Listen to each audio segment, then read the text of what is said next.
Assalamualaikum warahmatullahi wabarakatuh. Perkenalkan, kami dari kelompok 6 akan menjelaskan mengenai tentang penetapan KKM. Baik, sebelum kita melangkah untuk membahas dalam penetapan KKM, maka sebaiknya kita harus kenali dulu apa itu KKM.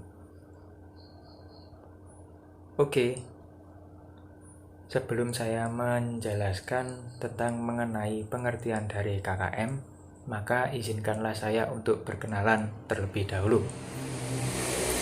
Perkenalkan, nama saya Muhammad Rafif William Sofa dari jurusan PGMI UIN Maulana Malik Ibrahim Malang. Baik, langsung saja yang pertama, yaitu mengenai tentang pengertian dari KKM itu sendiri. Pengertian dari KKM. KKM atau singkatan dari kriteria ketuntasan minimal adalah suatu bentuk prinsip penilaian yang menggunakan suatu kriteria tertentu yang sudah ditetapkan oleh setiap lembaga pendidikan yang bersangkutan sebelumnya. Nah, jadi dari pengertian itu tadi dapat kita lihat bahwa penetapan suatu KKM tersebut yang sangat berwenang dalam penetapannya adalah lembaga pendidikan yang bersangkutan atau sekolah yang bersangkutan. Jadi dalam hal ini pemerintah pusat tidak memiliki kewenangan yang sangat tinggi dalam menetapkan KKM yang akan diterapkan. Tetapi dalam pencapaian sebuah kompetensi biasanya dari pusat itu dituliskan dengan nilai ideal paling tinggi yaitu sebesar 100. Sedangkan target dari ketuntasan minimal selaku tingkat nasional diharapkan dapat mencapai minimal 75. Nah, tetapi itu hanyalah sebuah patokan dari pusat. Untuk penerapannya di suatu sekolahan tersebut yang memiliki wewenang paling tinggi adalah dari lembaga itu sendiri. Maka jikalau dari peserta didik tersebut masih belum bisa mencapai KKM 75, maka KKM 75 tersebut tidak harus diterapkan pada sekolahan tersebut. Karena perlu diketahui sendiri bahwa KKM yang ditetapkan atau yang diterapkan di lembaga pendidikan haruslah sesuai dengan karakteristik dari peserta didik yang dimilikinya. Jadi otomatis kalau KKM dari pusat itu minimal 75, tetapi dari sekolah tersebut tidak mencapai 75 atau semisal 60, maka dampaknya adalah sekolah yang bersangkutan memiliki kualitas pendidikan yang masih sangat rendah atau kurang baik. Nah, jadi dari beberapa pemaparan tadi dapat kita tarik garis besarnya bahwa kriteria ketuntasan minimal atau KKM adalah suatu bentuk landasan penilaian yang menggunakan patokan tertentu yang sudah ditetapkan dari lembaga pendidikan yang bersangkutan sebelumnya. Baik, selanjutnya adalah fungsi dari KKM itu sendiri yang akan disampaikan oleh rekan saya.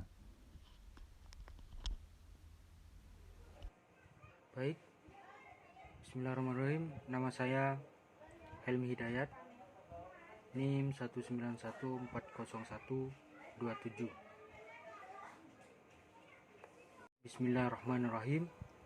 Di sini saya akan menjelaskan tentang fungsi KKM.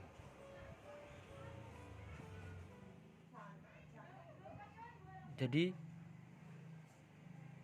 kriteria ketuntasan minimal atau KKM memiliki fungsi yaitu yang pertama, KKM ini bisa menjadi acuan bagi guru di dalam menilai siswa sesuai kompetensi dasar. Jadi KKM ini dapat menjadi tolak ukur atau sebuah acuan di dalam memberikan nilai kepada siswa sesuai kompetensi dasar mata pelajaran yang diikuti. Dan pendidik harus memberikan layanan remedial atau perbaikan ataupun layanan pengayaan. Dan remedial ini juga dapat digunakan dalam melakukan evaluasi pembelajaran yang dilaksanakan di sekolah. Jadi adapun dengan seperti itu, kita dapat mengetahui ketercapaiannya berdasarkan KKM yang telah ditentukan. Dan pendidik harus memberikan respon yang tepat dan baik terhadap pencapaian yang telah dicapai oleh peserta didik. Lalu yang kedua yaitu peserta didik diharapkan dapat mempersiapkan diri dalam mengikuti penilaian agar mencapai nilai yang melebihi KKM. Jadi peserta ini harus di setiap kompetensi dasar dan juga indikator yang telah ditetapkan KKM, mereka harus mencapai dan menguasai oleh peserta didik. Apabila hal tersebut tidak bisa dicapai, maka peserta didik harus mengetahui kompetensi dasar apa saja yang belum tuntas dan perlu diperbaiki.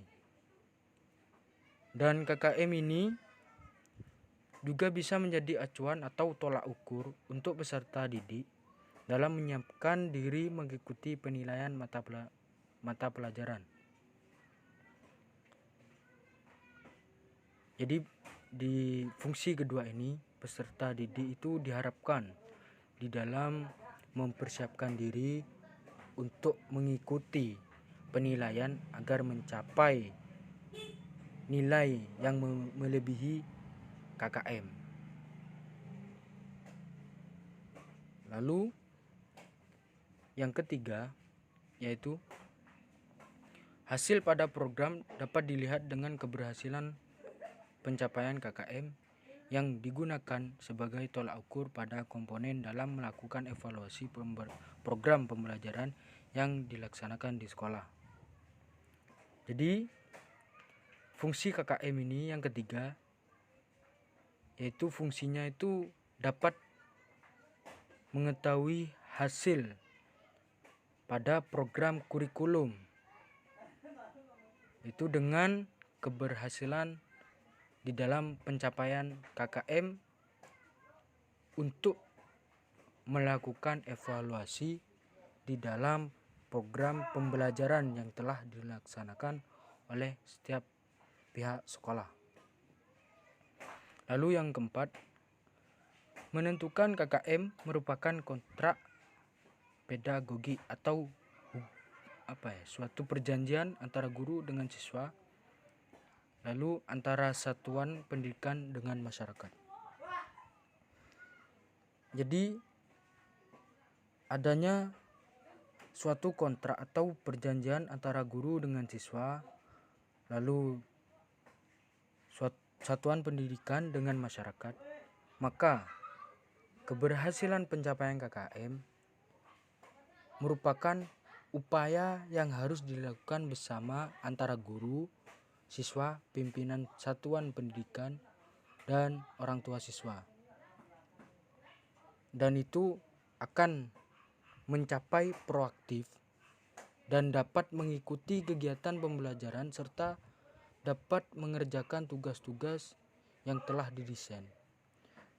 Dan tugas sebagai orang tua itu harus memotivasi dan memberikan dukungan yang penuh bagi anak-anaknya, bertujuan agar anak lebih giat dalam mengikuti setiap pembelajaran supaya dengan berhasilnya tersebut maka tujuan dari setiap guru itu akan tercapai dengan baik. Lalu yang kelima, KKM merupakan pencapaian kompetensi agar mencapai target satuan pendidikan pada setiap mata pelajaran. Jadi KKM yaitu sebuah pencapaian kompetensi agar mencapai sebuah target satuan pendidikan atau satuan setiap lembaga pendidikan pada setiap mata pelajaran.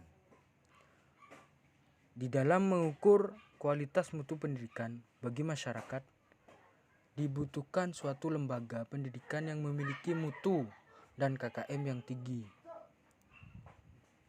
Karena dengan keberhasilan pencapaian dari KKM tersebut, maka suatu penyelenggaraan pada program pendidikan untuk dijadikan salah satu tolak ukur pada kinerja satuan pendidikan. Assalamualaikum warahmatullahi wabarakatuh. Perkenalkan, nama saya Sakinah Saputri. Di sini saya akan menjelaskan tentang tahapan penetapan KKM. Tahapan penetapan KKM. Diknas pada nomor 20 tahun 2007 bahwa KKM bagi mata pelajaran UNAS menjadi instrumen yang dapat mengukur dan menilai hasil kompetensi puncak bagi siswa, sehingga sekolah dapat menentukan standar nilai yang harus dicapai oleh siswa dan akan menentukan lulus atau tidaknya. Siswa yang tidak mencapai standar nilai pada mata pelajaran dapat dikatakan belum tuntas pada mata pelajaran tersebut. Adapun langkah-langkah penetapan KKM.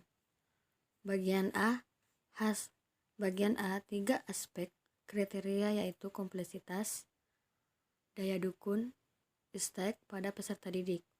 Dalam mempertimbangkan dan menetapkan KKM pada mata pelajaran dengan tahapan tertentu, KKM indikator, KKM kompetensi dasar, KKM mata pelajaran.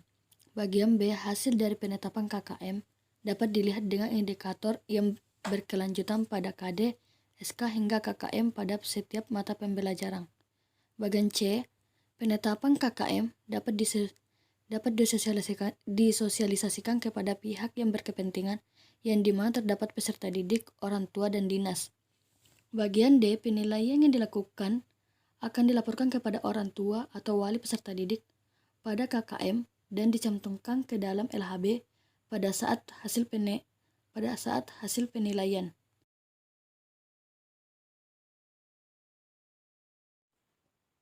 Bagian A, menentukan dari kriteria ketuntasan minimal. Beberapa hal yang kita dapat perhatikan dalam menentukan dari kriteria ketuntasan minimal. Bagian A, kompleksitas. Indikator yang harus dicapai oleh peserta didik dapat dilihat dari tingkat kompleksitas, kesulitan, dan kerumitan pada setiap kompetensi dasar. Suatu indikator dikatakan memiliki tingkat kompleksitas tinggi apabila sudah mencapai kompetensi yang diperlukan. Bagian B, daya dukung.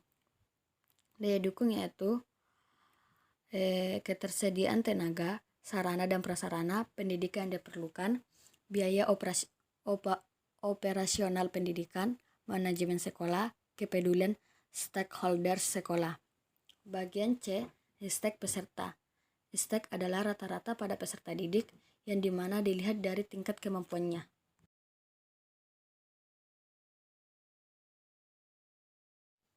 Adapun beberapa langkah dalam menentukan KKM.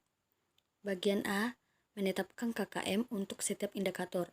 Bagian B, menetapkan KKM untuk setiap kompetensi dasar melalui rata-rata dari KKM. Bagian C, menetapkan KKM untuk setiap standar kompetensi melalui rata-rata dari KKM. Bagian D, menetapkan KKM untuk setiap aspek mata pelajaran melalui rata-rata dari KKM standar kompetensi dasar dan indikator yang telah ditentukan berdasarkan aspek. Bagian E, hasil penetapan KKM oleh guru atau MGMP disahkan oleh kepala sekolah untuk dijadikan patokan oleh guru dalam melakukan penilaian pada peserta didik. Bagian F, KKM yang ditetapkan disosialisasikan kepada pihak-pihak yang berkepentingan, yaitu peserta didik, orang tua, dan dinas pendidikan. Bagian G, KKM dicantumkan dalam LHB pada hasil penilaian dilaporkan kepada orang tua.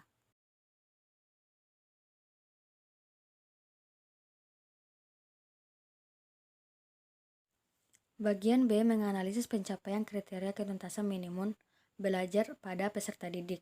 Pertama, kriteria pencapaian ketuntasan minimum, yaitu untuk mengetahui hasil dari pencapaian kriteria ketuntasan minimal dapat dilihat dengan cara menganalisis hasil yang sesuai dan telah diperoleh. Untuk penyempurnaan dapat dilakukan atau perbaikan dalam sebuah penilaian atau pembelajaran. Bagian kedua, kriteria ketuntasan minimal penafsiran KKM. Kita dapat melakukan penetapan KKM dengan cara menafsirkan. Untuk membedakan setiap poin pada kriteria harus menggunakan penilaian skala yang telah ditetapkan. Untuk penentuan KKM dapat digunakan dengan penilaian skala dengan poin. Kompleksitas tinggi 1, sedang 2, rendah 3. Intek tinggi 3, sedang 2, rendah 1. Adapun daya dukung tinggi 3, sedang 2, rendah 1. Adapun tabel kedua, untuk menggunakan rentan nilai dapat ditentukan hasil KKM setiap kriteria. Kompleksitas tinggi 80 sampai 100, sedang 60 sampai 80, rendah 50 sampai 64. Adapun intek tinggi 80 sampai 100, sedang 60 sampai 80, rendah 50 sampai 60. Adapun daya dukung tinggi 80 sampai 100, sedang 60 sampai 80, rendah 50 sampai 60. Jika sebuah indikator kriteria memiliki kompleksitas yang rendah, sedangkan pada peserta didik yang daya dukung yang tinggi dan intek, maka dapat dikatakan sebagai komponen yang dapat mempengaruhi dari mencapai ketuntasan maksimal 100, yaitu intek yang sedang. Jadi guru bisa saja mengurangi nilai menjadi antara 90 sampai 80. Sekian dan terima kasih. Wassalamualaikum warahmatullahi wabarakatuh.